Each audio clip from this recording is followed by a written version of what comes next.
진로에 따라 원하는 과목을 골라듣는 고교학점제가 올해 처음으로 도입된 가운데 제도를 경험한 고1 학생 10명 중 7명은 원하는 과목을 자유롭게 선택했다고 응답한 것으로 조사됐습니다. 교육부는 이런 내용을 담은 고교학점제 관련 만족도 조사 결과를 발표했습니다. 전국 160개 고등학교의 교사 4,600여 명, 고1 학생 6,800여 명이 참여한 이번 조사에서 응답 학생의 74%는 희망 과목을 자유롭게 선택했다. 58%는 다양한 선택 과목에 만족한다고 답했습니다.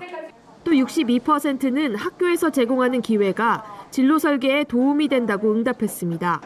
미달 학생에 대한 보충지도 의무화 등으로 논란이 된 최소 성취 수준 보장지도, 이른바 최성보에 대한 조사 결과도 나왔습니다.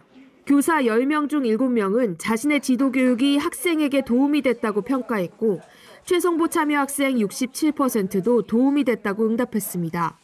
그간 이 제도에 대해 문제를 제기해온 교원단체들의 주장과는 거리가 있는 결과입니다. 이번 조사 결과에 대해 교원 3단체는 학교 현장의 실질적 인식과 괴리가 크다고 비판했습니다.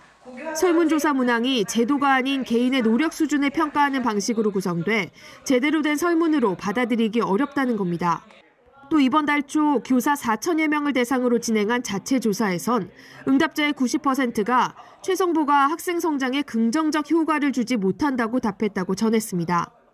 고교학점제의 개편 방안 등을 논의 중인 국가교육위원회는 이르면 다음 달 관련 논의 결과를 발표할 예정입니다. KBS 뉴스 고아름입니다. 올해 첫 시행된 고교학점제. 학생이 자신의 진로와 적성에 맞는 과목을 선택해 이수해야 합니다. 하지만 2학기에 개설된 경남의 학교연합 공동교육과정 강좌 137개 가운데 폐강된 수업은 51개. 폐강률이 37%에 달합니다. 폐강 기준이 신청자 5명 이하인데도 6명이 신청한 고급 화학도 포함됐습니다. 대학 진학을 위해 필요하지만 전문 강사가 없다는 이유입니다.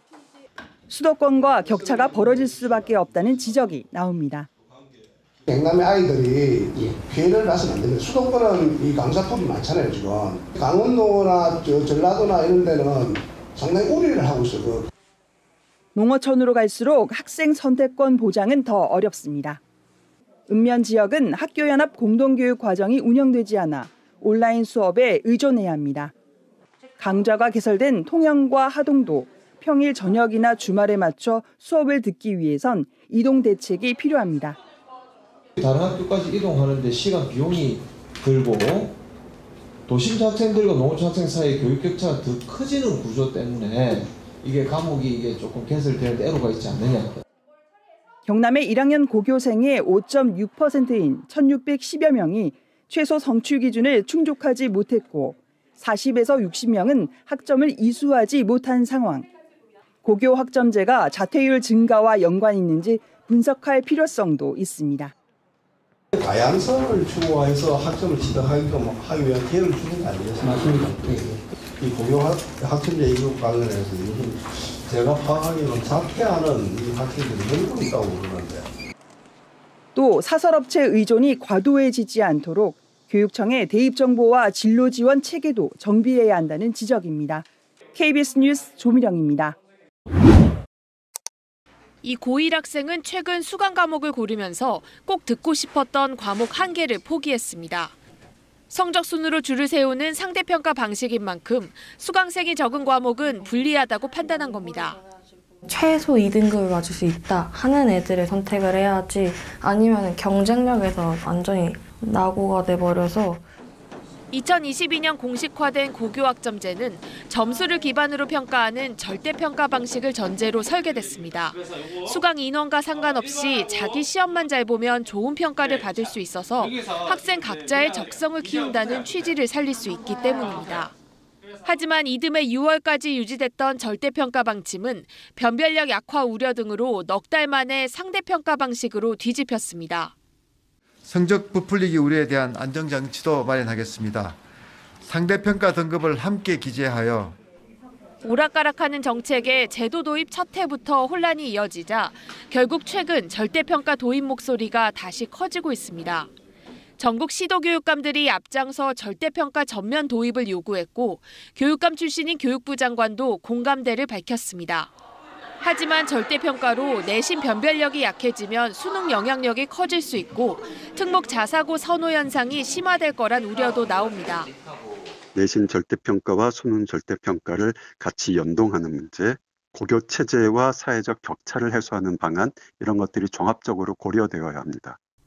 국가교육위원회는 고교 학점제를 둘러싼 다자 방정식을 종합적으로 논의하기 위해 고교교육 특위를 출범시켰습니다. KBS 뉴스 고아름입니다. 진로와 적성에 맞춰 학생들이 과목을 골라 듣는 고교 학점제가 올해 고등학교 1학년부터 전면 도입됐습니다. 하지만 달라진 제도에 학생과 교사 모두 부담을 느끼고 있다는데요. 오늘 이슈대담에서는 경남교사노조 이충수 위원장 모시고 고교 학점제를 둘러싼 교육 현장의 목소리 자세히 들어보도록 하겠습니다. 위원장님 어서 오십시오. 이 진로에 따라서 원하는 과목을 골라 듣는 그런 좋은 취지에도 불구하고 현장에서는 지금 혼란이 가중되고 있다고요? 네, 맞습니다. 고교 학점제의 좋은 취지는 저희들도 충분히 공감을 합니다. 하지만 이 제도가 현장에서는 혼란이 피로감으로 나타나고 있고 또 가장 큰 혼란은 아이들의 몫으로 나타나고 있습니다.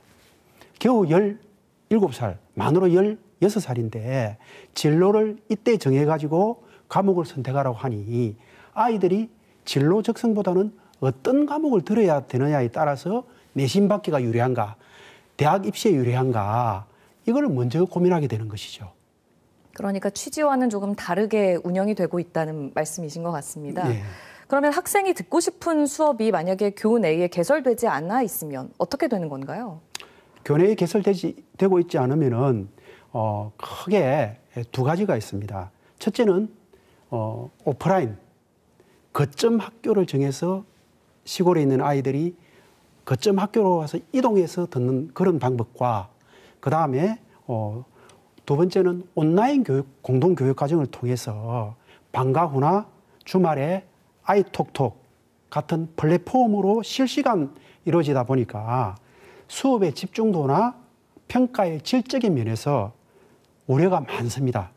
결국은 농어촌 학생들은 과목 선택권 자체가 도시 있는 학생들보다 부족할 수밖에 없다. 이것이 문제로 나타나고 있습니다. 네, 말씀하신 것 이외에도 교사의 업무 부담이 크다는 것도 어떤 단점으로 지적되고 있는데 이런 비판이 계속되자 최근에 교육부가 개선안을 발표를 했습니다. 그렇다면 교육 현장 혼란 해소에 이 개선안이 실질적인 도움이 될 거라고 보시는지요? 한마디로 말씀드리면 현장 혼란 해소에 실질적인 도움이 될지는 의문이다. 이렇게 말씀드리고 싶습니다. 교육부의 개선안은 병의 원인을 건드리지 않고 정상만 달래는 진통제 수준이라고 저희는 보고 있고요. 지금 교사들이 힘들어하는 이유는 단순히 지침이 복잡해서가 아니거든요. 현재 수능은 통합형, 대학은 자율전공을 확대하는데 고등학교는 학생에게 이런 진로 선택을 강요하는 괴리 속에서 우리 아이들이 내신 유불리만 따지게 되거든요. 교육부는 단순히 행정 간소화 정도로 해결하지 말고 고교 학점제의 필수 조건인 교사 충원과 미이수 학생 지원 시스템, 대입 제도 등 근본적인 문제를 더 촘촘하게 현장에서 찾아서 해결해야 된다고 생각합니다. 교사 수 늘리기나 생기부 분량 축소 같은 개선안이 이번에 포함되지 않았습니까? 예, 포함됐습니다. 그것도 여전히 부족하다고 보시는 거예요? 그것도 근본적인 대해서 찾는 것이 아니라 우선 땜 방식으로 됐다. 땜질식 체범이다. 예. 알겠습니다. 예. 그럼에도 불구하고 최규진 교육부 장관은 현장의 혼란을 최소화해서 이 고교 학점제를 안착시키겠다는 입장이 완고한 것 같습니다. 예, 맞습니다. 제도적으로 그렇다면 어떤 보완책이 필요할까요? 근데 핵심은 크게 저희 세 가지로 보고 있거든요. 제일 먼저 아까 앵커님께서 말씀하셨듯이 교원 확충. 충분한 교사를 확보를 해야 수업의 질을 높이고 교사의 업무 부담을 완화해서 지역 간의 교육 격차를 해소할 수 있다라고 보고 있고요. 또 평가 방식의 유연화입니다. 학생과 교사 모두에게 부담이 될 수 있는 미이수 기준이나 최소 성취 수준 보장, 최성보라고 말을 하고 있습니다. 시수 운영에 자율성을 부여해서 유연하게 접근해야 된다. 그리고 대입 제도 연계의 명확합니다. 고교 학점제의 핵심인 성취평가제, 이것을 대입에 어떻게 반영할지 조속히 확정해야 된다. 학생들이 내신 유불리가 아닌 진로 적성에 맞는 원 고교 학점제 취지가 그렇죠. 진로 적성에 맞는 교과를 선택할 수 있는 제도적 안정성을 보장해야 된다. 교육은 고교 학점제는 기초 학력 미달을 결핍으로 보는 것만이 아니라 학생 한 사람 한 사람 존엄하게 바라보는 데서 시작되어야 한다.